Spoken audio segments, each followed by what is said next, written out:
Elevate TV, advancing kingdom lifestyle.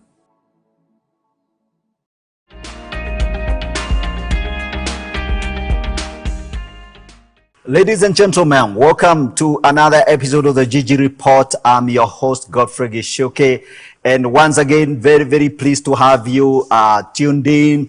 Those of you that are following us online on our social media platforms, Facebook page, YouTube channel, Elevate TV Kenya, please sign up. Make sure you subscribe and share with your friends. Welcome to this conversation. This is a very, very interesting conversation. I have a special guest with me on the set, Mr. Simon Kande. Welcome to the program. Thank you. Thank you. Very good to see you. Yeah, good to see you too. And to have you here. Yes. Today, our focus is focus. Focus is I consider them as missionaries in the academic wilderness. And the mission of the Fellowship of Christian Union, which Focus is, that is Focus Kenya, is to reach and equip students across 186 Christian unions in institutions of higher learning in Kenya. And those the graduates that come off those institutions, and their aim is to foster or nurture effective Christian living. So the question we have today is, what is it like pastoring university and college graduates in a rapidly secularizing academic environment, what I'm calling the academic wilderness? So, and how long will Christianity as a cultural force remain the dominant culture-shaping, transformating force in our academic institutions? That is definitely under threat. And I have the national director of the Focus Kenya here with me to try and explore that conversation. So welcome to the Gichuki Report. And as always, the Gichuki Report is a platform for big and bold and honest conversation on a broad range of subjects: social, economic, philosophical, theological, and political conversations. And today we're going to focus on matters, governance and leadership, and of course, spiritual matters in the academic arena. So let me introduce our guest very briefly. Our guest is Mr. Simon Kande. He is the Focus Kenya National Director. Simon served as a pastor with the Nairobi Baptist Church, and he also studied at Africa International University and the University of Nairobi. He's a proper Kenyan, truly Kenyan trained, and he's in charge of a very, very interesting institution that serves our student body. So welcome to the show, Simon. Thank you. Thank you very much. Good to have you here. Yes, I'm also glad to be here. Very good. Yes. So, I know Focus Kenya is an organization that has been in existence for a long time. But before we talk about Focus, let's talk about you. I would like you to give us a little bit of your journey, okay. You know, your career, and how you got to where you are right now. Yeah, as you said, I'm Simon. Right. Simon, I'm a Christian. I'm born-again Christian now for 29 years. Mm-hmm. I got born again when I was a Form 2 boy. Okay. And I'm glad that I've been working with Christ. I'm married. I have 3 children, married to Rose. We met in the University of Nairobi, mm-hmm. and got married 2005. And we praise the Lord. Amen. I schooled as any other Kenyan in the Kenyan universities. I was a student at the University of Nairobi, where mm-hmm. I did Bachelor of Arts Anthropology. Mm-hmm. But when I was there, from the first day I joined the university, I joined the Christian Union. Okay. Because before I came to the university, I had a friend back in the village who used to tell me how the Christian Union is nice. Yes. And how they go for annual missions, how they do fellowships and all that. So I looked for the CU the first day I joined the University of Nairobi, 1998. Mm-hmm. And when I got there, it became home for me. And before long, I was a leader in first year, coordinating the first years. Then in second year, I joined the executive committee of the Christian Union mm-hmm. as a missions coordinator. Okay. Then that year, I became the CU chairman. Okay. And the University of Nairobi main campus, then the Christian Union was about 1,000 members. Mm-hmm. So when I was a Christian Union chairman, I also became a leader in Focus. Focus is the Fellowship of Christian Unions. So Yes. it's the umbrella body that links and networks all the Christian unions in universities, all public universities, and most private universities and colleges. Okay. So I became a leader when I was a student in Focus in the regional setup, because Focus has regions. And then when I finished, I was invited by Focus to be an intern. Okay. What we call a short-term experience in ministry, STEM. Yes, the It's a STEM program. A STEM program. Yes. So I became a STEM staff. Was posted in Moi University, where I did 1 year. Then they requested I do another year. Okay. So I was sent to Mombasa, where we are pioneering work. Okay. Mombasa area, Pwani area. Then by that time, the call to ministry was very clear. And I knew I needed further training. So I enrolled for Masters of Divinity, Biblical Studies. Okay. At formerly NEXT, Nairobi Evangelical Graduate School of Theology. It's now Right. called Africa International University. Yes. Where I did that for 3 years. Then by the time I was finishing, I had interests on church ministry to be a pastor, but Focus requested I join them. Okay. And I said yes in 2007. Okay. And I went back to Focus. I was to do a short stint, Yes. but I thought I would do 3 years. It ended up being 10. Oh, okay. So I was there for 10 years Okay. in different capacities, coordinating the STEM program, coordinating the region, then finance and admin director. And then lastly, I was the pioneer deputy national director of Focus. Okay. And at a point, I'll explain where that came about.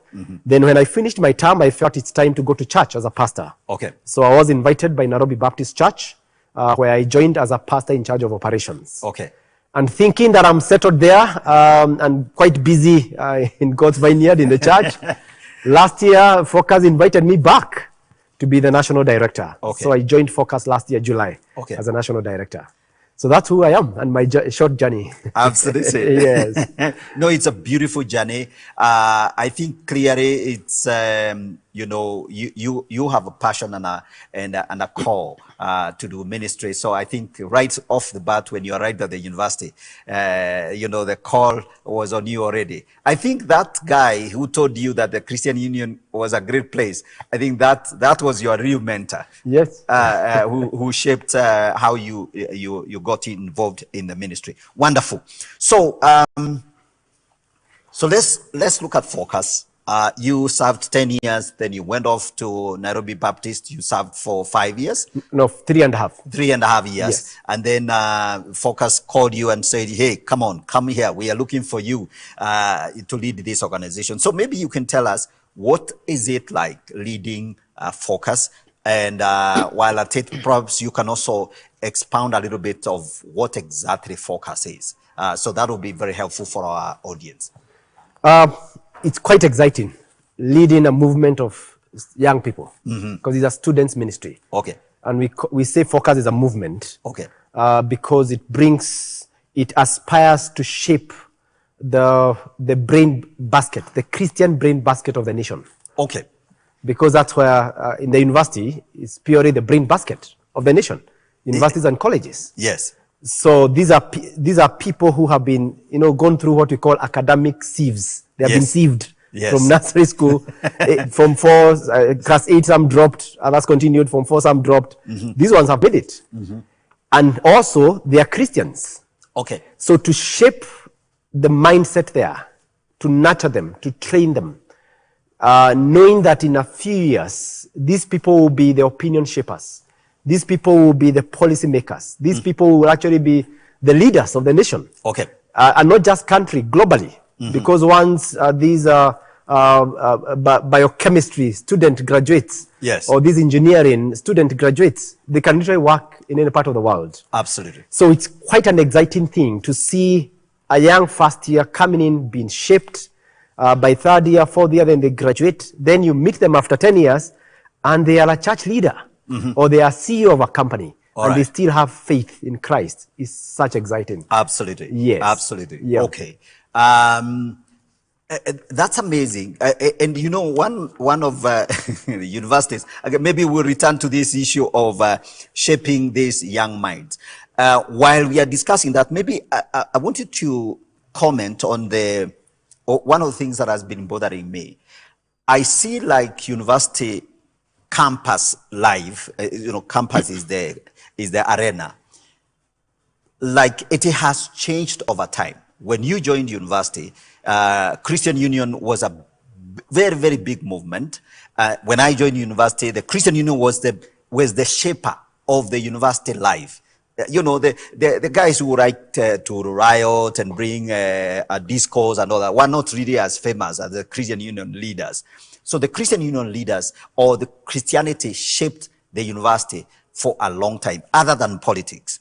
So do you think there has been a shift? And I want you to comment in terms of the demographics, the age. You know, in sometimes 20 years ago, you could find a married man in the university as one of the students. But right now, you probably have guys within their 20s, early 20s, and mid 20s, and very few above that, right? Yeah.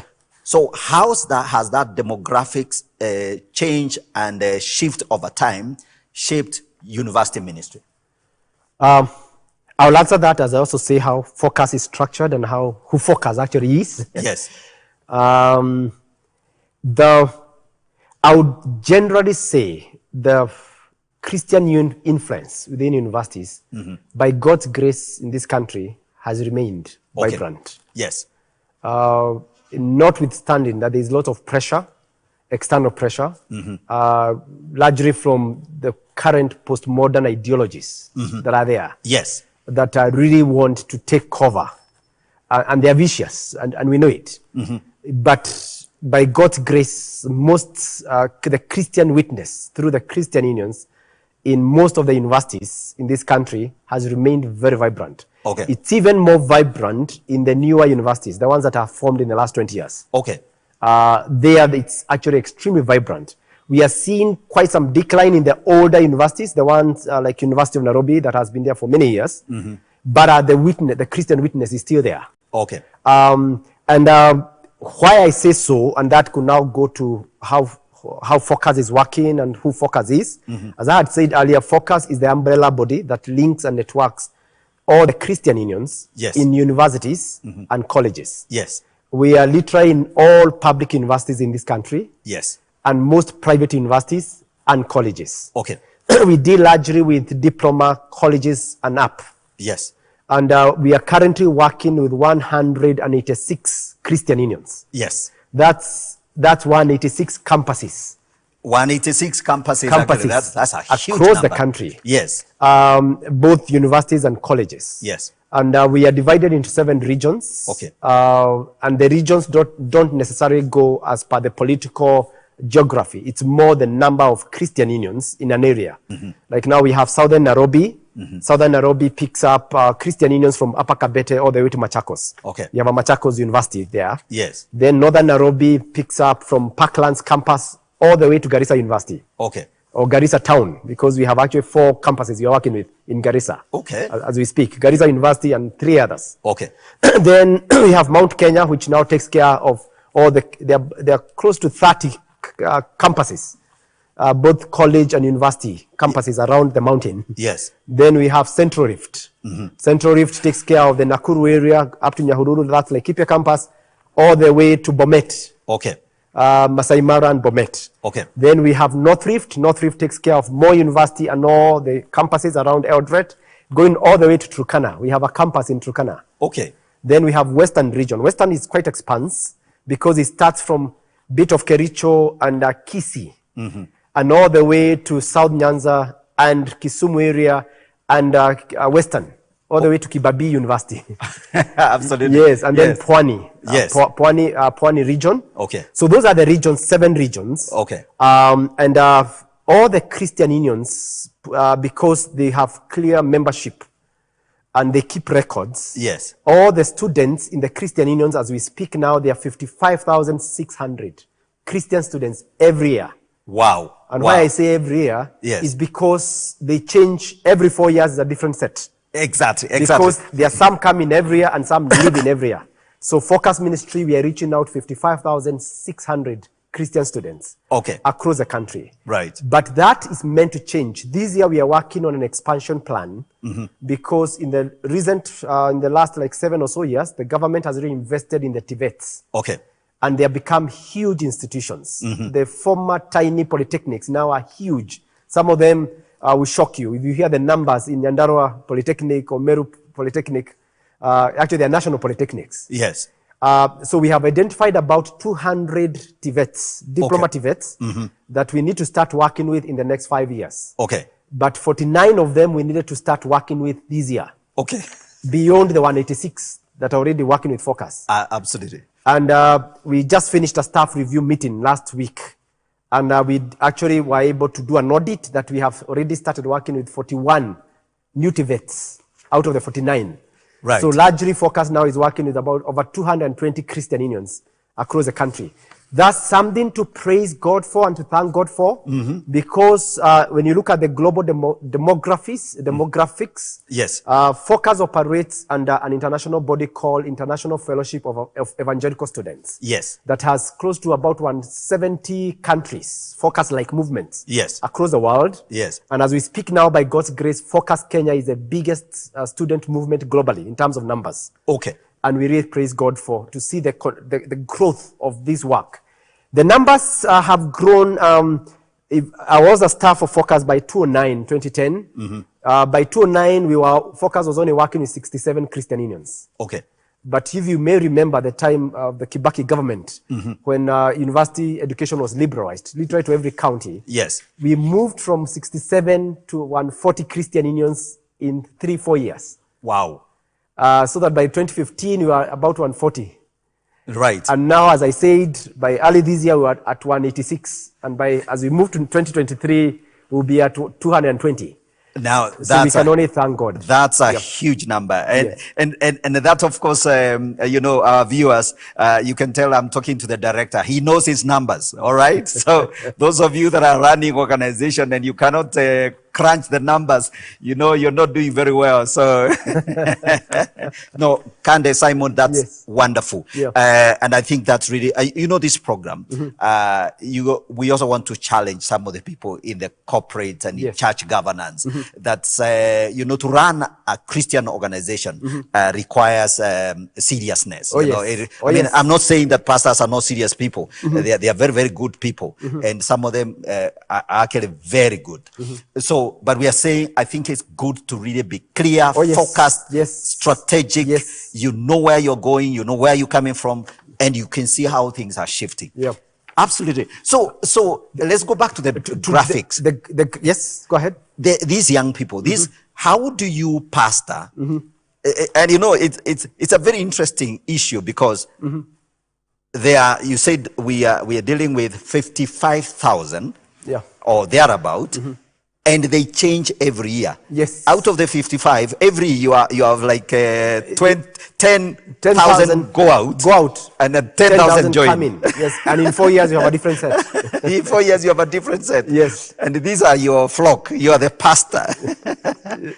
If you may say so, though in Focus we don't use the title of pastors. Yes. But actually that's what we are doing. It's pastoral. It's a shepherding, actually. Yes, shepherding them. And it's a young generation. Yes. So how has the demographics influenced? There are much younger people in the university right now. What are some of the troubles, you see among these young people? And how is Focus dealing with that? You are right. Demography is changing. The time I was joining the university, the current generation will think I'm a cake, though I'm not old. Yes. But they are millennials. Yes. Some were born after I joined the university. Yes, exactly. Actually, most of those in the universities now were born after I had joined the university. Okay. Our time, because of either the delays of when people are starting school. Yes. And we know, as we were growing up, some of us started by shepherding father's sheep before the father school. Or the chief insisted you must go to school. So you find yourself starting late or something. Yes. But also there was a gap of 2 years. Yes. The shift between the old system and the 844 created a gap of 2 years. Yes. So that people used to delay after high school to university, delay for 2 years. Yes. So we used to find slightly older people in campus the university, yes. and in colleges. Yes. But right now, you're actually finding very young people. 18-year-olds. 18-year-olds, 17. Some are actually joining 17. They're taking the ID as they start. They're struggling with help to get an ID. And they're almost forced to delay a bit. Okay. So that you're actually finding the age set has gone down. Yes. For most of our students. But they are way knowledgeable than the generation. They could be between 7 to 10 years ahead. Wow. Of those who were in the 90s and the 80s. Okay. A 15-year-old now knows so much than a 22-year-old in the 90s. That is a very serious issue. Yes. And I know some actually, even I should say a 9-year-old. Yes. Know way much than a 25-year-old in the 90s. I know. With the technology, social media. Because by the time they are born, they're exposed to the world. Right. For us and those who are older, and I suspect you're older than me. Slightly. Yes, slightly older. Our world was closed. We were not exposed. We started getting exposed maybe in actual high school or university. Yes. Because there was no internet. There was no phone. The village was real village, not the global village. Absolutely. The global village was our concept. But my son now, by the time they're actually year 5, they can access the world. Exactly. They can know what's happening. They have information. So you find now someone joining campus. They know so much. They have explored so much. And they have what we call information overload. They are struggling from information overload. They have a phone where they are close to 10 social media platforms. Whether you talk of the TikToks, whether you talk of the Reels, whether you talk of whatever. Even WhatsApp itself, yes, they're used to managing close to 500 WhatsApp in a day. Okay. How do you read 500 messages in a day? So you get a generation that can't go deep. They are forced natural behavior to scan things, They can only scan messages. So they are scanning Christianity, they are scanning the Bible. They scan the Bible, they scan relationships, they scan everything. Wow. Because that's the world they're in. It's just like if you go to a supermarket, malls today. Yes. Our days, there were no malls, there was tiny shops. Yes. Where literally there was no options. Yes. If you needed juice, you go for Treetop. Yes. If you needed soap, it's only 2 options or one. Geisha or whatever. You go to a mall today, yes, in the section for juice, you have close to 1,000 brands. Yes. You have to start scanning. So there is a cultural shift. So it's a cultural shift. Ideological shift. Behavioral. So they have more options today. Yes. They have too much information. Yes. They are confused in decision making. Okay? Then also, the digital world is utopian in many ways. Yes. Because what is posted digitally, when you open whatever platform, yes, people censor it. They send the best. Yes. They send the best car, even if it's not yours. Yes. The photo of the best car. Yes. So our young people then grow thinking that's the life. Yes. Life is nice and utopian. Yes. So they want to finish campus and the following year get a job that is paying them $1 million per month. And drive a 4-wheel car and get a huge house and be the CEO in 6 months. Okay. So they are not appreciating process. Okay? Because they think it's a world of instancy. Things come instant. Yes. So even biblically, discipleship is becoming a challenge. Okay. Because in the Bible, it's process. God walked with Moses for long before he could use him to shape him. Simon, I am telling you, it's a real challenge. Yes. And so I think, and I want you to speak into this, that given, the scene has changed, the campus environment has shifted completely. Yep. So the challenge is, how do you then cultivate a culture, a true Christian culture, Christian witness, okay, I really want us to speak into that in depth, because I think that's where the issue is. Okay. I'm sure focus now has to keep shifting to ensure that you are aligning. Okay. So what are some of the things you're doing? For example, Bible study is a big deal for focus, and of course the training of the leaders and the mentorship. Okay. So maybe let's start with the Bible study. What are your current strategies? What tools do you have? How do you help these Christian unions really cultivate some life? We can just mention it, and then when we go to the break, when we come back, we'll go back to that. Yes. Maybe allow me to start with the bigger picture of our strategic direction. Yes. Because Bible study now is a subset of that. It's a subset of that. Yes. Where we have a strategic plan. Yes. We run a 5-year strategic plan. And we have to be, so that we are able to be on top of things. So that we're able to sustain the growth and ensure depth as we expand. As I shared, the expansion is real. Yes. Is real to the extent some Christian unions, as I said, especially the newer ones, the numbers are shocking. You go to some Christian unions, like I was 2 weeks ago, I was in Chuka University. They have 2 Sunday services. 2 Sunday services. And they don't have a hall they can fit in within university. They meet in the graduation square, pavilion. Wow. By 6:45 in the morning, they are seated. For their Sunday service. Yes. JQuat have 3 Sunday services. Wow. KU has 3 Sunday services. Yes.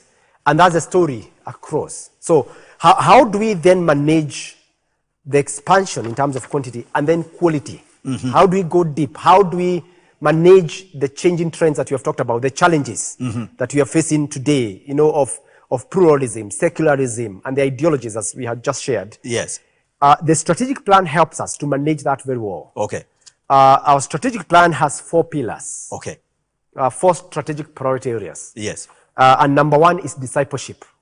Right. Discipleship as a strategic priority area. Yes. Which has various strategies. Yes. And now I'll eventually come to Bible study, which is one of the strategies.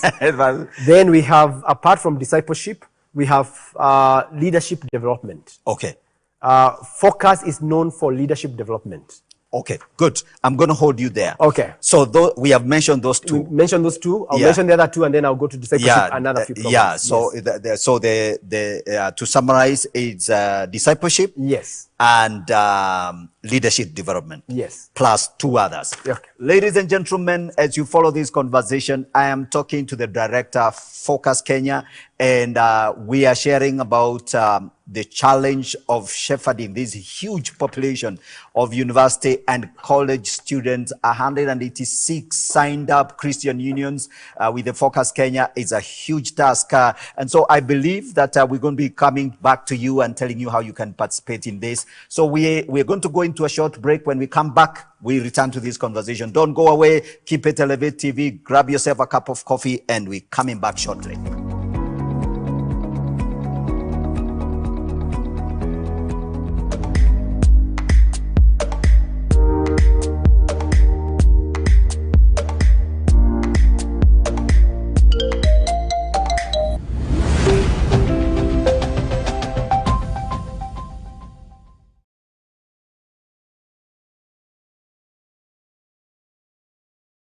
Good marketing makes the company look smart.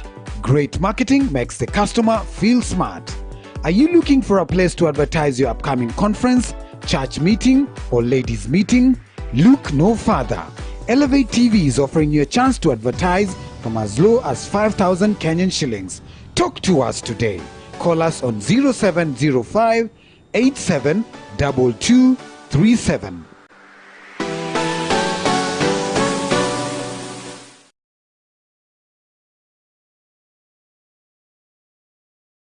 Welcome back. This is the Gigi Reporter. We are talking about focused missionaries in the academic wilderness. These are guys who are dealing with the academic world, a place where, man, I'm telling you, there are a lot of forces shaping the culture and it's a contested space, the academic space. And Focus Kenya is offering missionary ministry to the students, and it's a very, very serious task.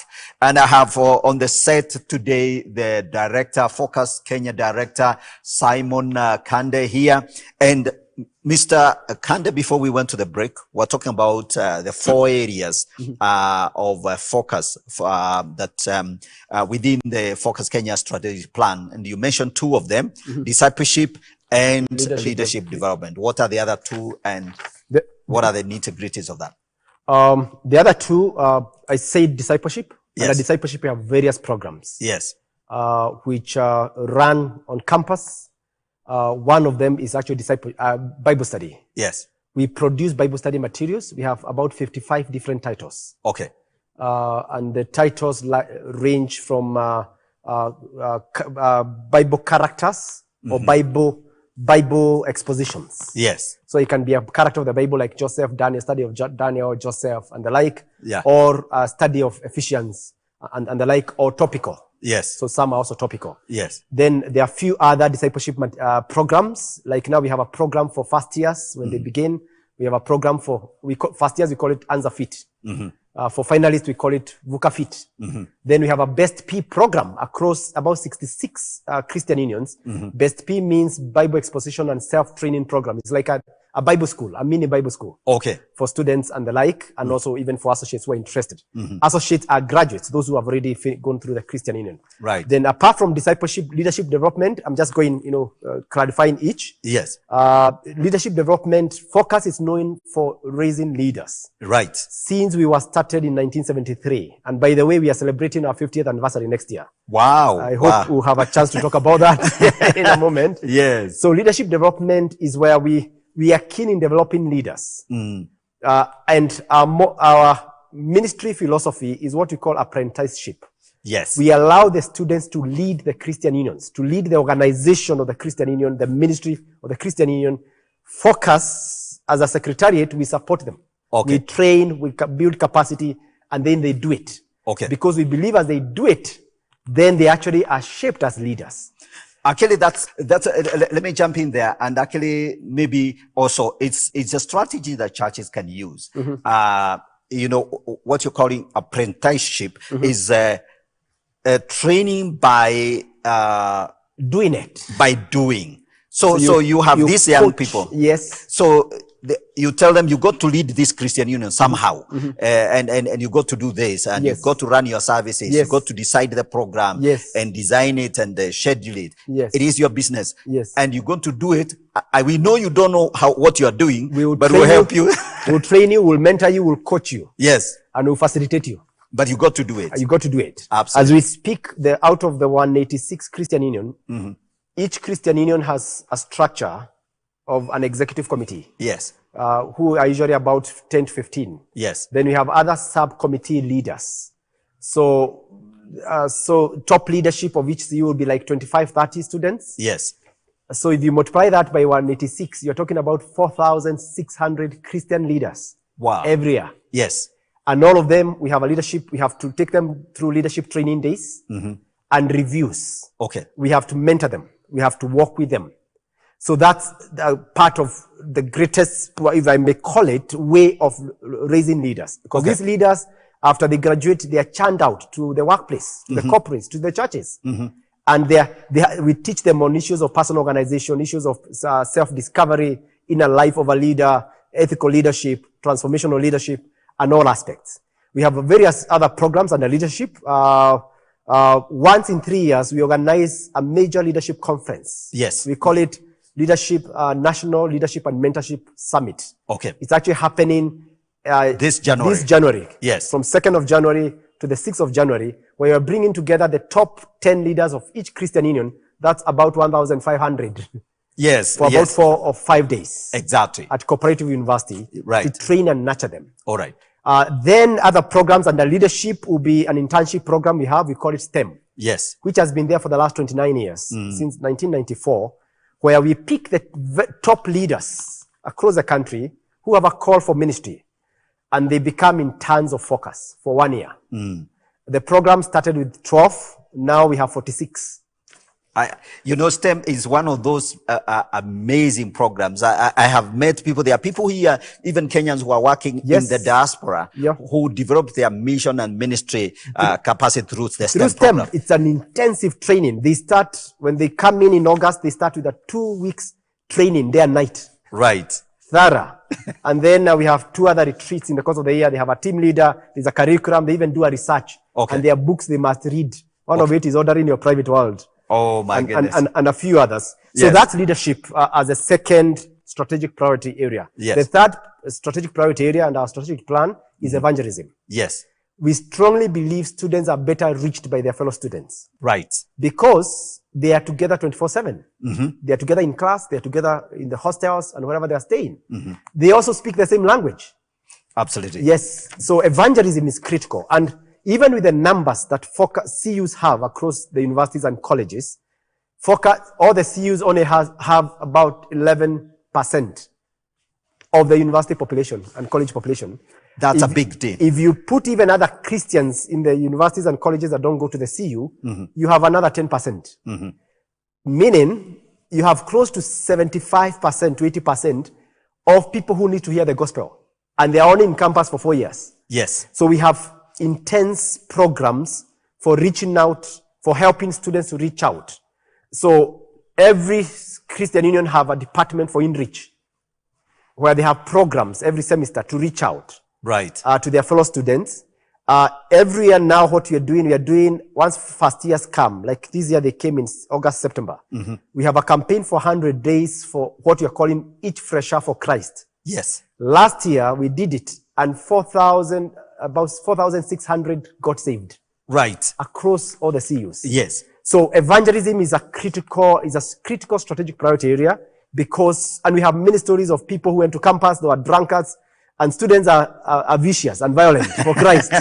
And they grabbed them and preached to them, and they are now born again. Absolutely. And apart from now InReach, also Christian unions do outreaches out. Yes. What we call annual missions. Yes. And the heart for missions have been shaped in this nation largely through those annual missions. I can tell you, Simon, some of the people listening to us, some of these bishops, bishops and church leaders, and you evangelists that are listening to us, you were shaped in the Christian Union. So you need to listen very carefully. So the question is, where did you take that fire? Yeah, that's a point. Yes. And students, before COVID, in a year, we had about 100 Christian unions going for annual missions. Annual missions, they go to unreached people, groups. Yes. Remote parts of the country. And out of the 100, they had an average of about 100 students each. You're talking of 10,000 missionaries. Going out for a week or two. Yes. In unreached people, groups in the country. Yes. And they do that every year. Actually, if proper studies are done, it's possible that most of reaching out to the unreached people groups might have been done more by students than even churches in this country. That is actually a very serious issue. And I know we don't have time to talk about all the things that Tech Focus is doing. Yeah. I think that, and because I really want us to get the church into this conversation, young people at that age, when you're in your early 20s, that's when they are looking for a mission for life. Yeah. That's when they want to find their place in society. Yeah. And the best gift you can give them is to introduce heart and passion for mission at that age. Absolutely. It was done to me. Yes. I'm still passionate. Amazing. Yes. Amazing. And so if the church, and so that's why I really want us to ask ourselves, given what you're describing, and maybe I'm interrupting you, you should give us a little bit more.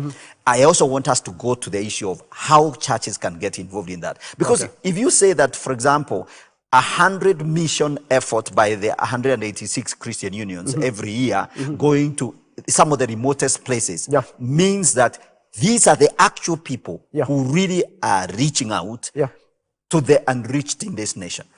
Absolutely. And that somebody needs to pay attention to that. Needs to pay attention to that. And the beauty with students, they're not complicated. Yes. I've worked in church and I've been in church for years, and I know that as we grow older, money could be there, but time to go for a mission is not there, or even passion. So that you find a church has a budget for mission, but you have to keep shouting, please spare a week to go for a mission. Yes. Students they think about money when they're there. Yes. Whether they will eat or not, for them, souls are perishing. Yes. And they are passionate. And that's a passion we need to preserve. And I think at a point we'll have that conversation on how, when these students graduate and they come to your church, what do you do with them when they are fresh graduates?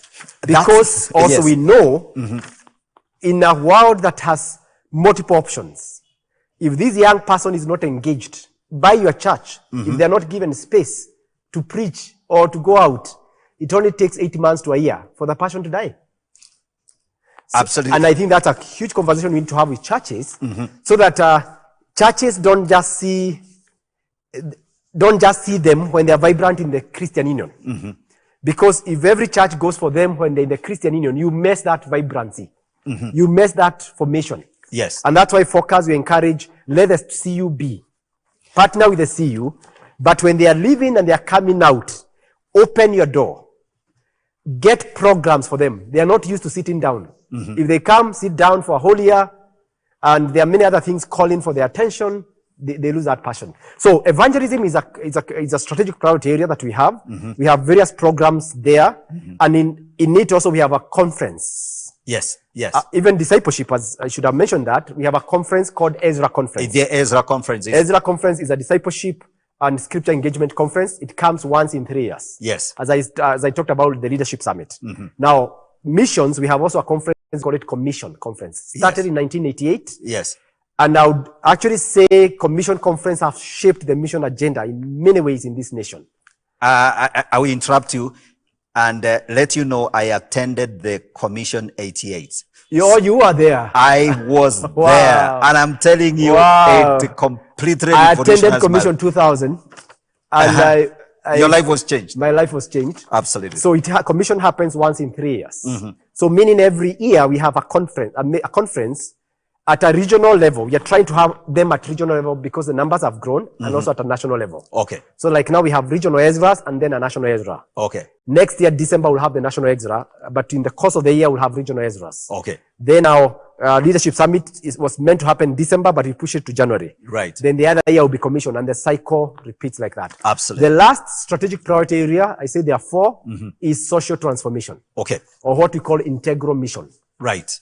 Social transformation is where we believe in raising an integral person, a holistic Christian. Someone whose mind is shaped, has a Christian mindset. Someone who cares about the society. Someone who cares about the governance of the nation, who cares about environment, who cares about God's creation. And that's the whole pillar of social transformation. Okay. Okay. And in it, we have various programs. Like now we have a program that we are thinking about the mental well-being of students. Right. The social challenges that our students are going through. Like this year, that strategic priority area was quite active. Before the elections, we had a campaign for peace.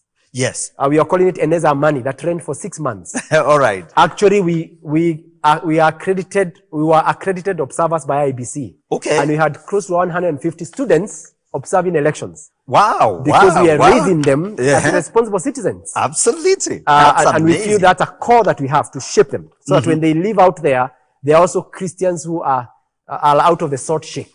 You know, they're not just salt in the salt shaker. Yes. They're out and affecting the society around them. Absolutely. So those are the 4 strategic priority areas, broken down clearly on clear strategies, activities, and targets. And we do thorough reviews so that we are able to keep in touch and ensure that there is quality in all the Christian unions. Absolutely. Yes. Okay, so before our time runs out, I want us to address 2 more issues. One is now how churches can get involved in that game. I think you've alluded to it by saying, for example, when students transition from the university, they have about 8 months for them to find a place to keep the fire going. Yeah. So what do you think churches and pastors can do to actually help and partner with Focus to help transition these students? 3 areas. Okay. I think I'll mention 3 or might add a 4th one. Number 1 is first to appreciate that Focus is a mission of the church. Yes. We are the missionary arm of the church to the university. Yes. The way you send missionaries to the unreached people groups. Yes. We are your missionaries. Yes. To the universities. Okay. And to the extent that that student, for 12 months, 9 of those 12 months, they are in the CU. That's where they are feeding from. Yes. And the CU is unique in many ways, in a way that we will plead with churches to allow the CU to be. Because the CU first exposes a student to an interdenominational mindset. Okay. Because the CU is interdenominational. Yes. We all know the challenges and the harm sectarian denominational mindsets have done to Africa. Yes. To the church in Africa. Yes. It wasn't God's intention. In the book of Acts, there was no this denomination, or this the whatever. Presbyterians, the Presbyterian, the the Methodists, the Baptists, the whatever. That wasn't there. Yes. It was the body of Christ, one. Yes. That's why even Christ prayed before he left. I pray that there will be one. Okay. And you could see the effort to put the church as one. And the denominations that are there today have reworked, they have cannibalized the Christian mission. Okay. So a Christian union allows a student to meet with all denominations and they find their space. They find a pure charismatic, a Pentecostal, a conservative together. Right. And they are able to deceive, to dissect and remove the minors and get the majors. Exactly. Of faith. Yes. And they're able to tell, by the way, are you fighting on the style of worship? The point is to worship in the spirit. So they are forced now to the scriptures. So that's a uniqueness of the CU that is so critical. The CU also gives a chance for inter-ethnic mixing. Okay. We are Kenyans and we know some churches, 90% is one tribe. It goes without saying. It goes without saying. And again, just to give the, to look at the other side, it is inevitable because if your church is in Kisumu, obviously, and it's not the doing of the church. If your church is in Mount Kenya, yes, chances are 99% is one tribe. Yeah, you are shepherding the Kikuyus. Yeah, that's the point. But now university becomes universal. And we need to remind ourselves, the meaning of university is universality. Yes. It's thinking global, acting local. Yes. Okay? So the student need to be allowed to interact with all tribes in the Christian Union, with all denominations in the Christian Union. The CU also, the programs are 100% targeting students. Yes. In a church, as a pastor, I'm thinking of a 2-year-old, I'm thinking of a 75-year-old. Yes. So the time I'm thinking for a student there, it's very little. But the programs, the 4 years, they encompass, are compacted, high impact for a student. And that's why allowing them being in the CU is very important. Now, I was talking about 3 things that churches can partner and work with Focus and the CU. Is to actually see how to support the CU when the students are in the CU, not to get the students out. Okay. Because they lose a lot. They will still come to your church. The CU is only 4 years. They will come. So just wait until they are cooked. Just be patient. Just be patient. Yes. But now there are many ways churches can support the students when they have the many programs I've mentioned about. Yeah. And 1 week with 186 Christian unions, most CUs have 3 main programs or activities in a week. They have a prayer meeting, they have a midweek meeting, and a Sunday service. Yes. Those are 3. If you multiply by 186, yes, and in a month, yeah, the number of speakers we require to preach is massive. Yes. And that's one way. If a church partners with Focus and the CU, we are looking for credible speakers. Now, while you are at that, so this is like throwing a spanner in the works. One of the and it's something that needs to be addressed. And Simon, I want you really to address this. There has been a kind of a mindset. Something came up where some Christian union leaders or Christian unions of certain universities began to censor speakers. And I know people that were actually like, what do you call it? Blacklisted. That, that guy is too charismatic, he's too loud, or he's too, whatever it is, some criteria, we can't invite so and so. And so that created an impression that perhaps that's coming from Focus. Those Focus people, they are the ones behind this Christian union and they are the ones censoring me. So Simon, you are here, you need to clarify that to these preachers and bishops so that they know actually you have no ill intention. No ill intention, is understand the context. Yes.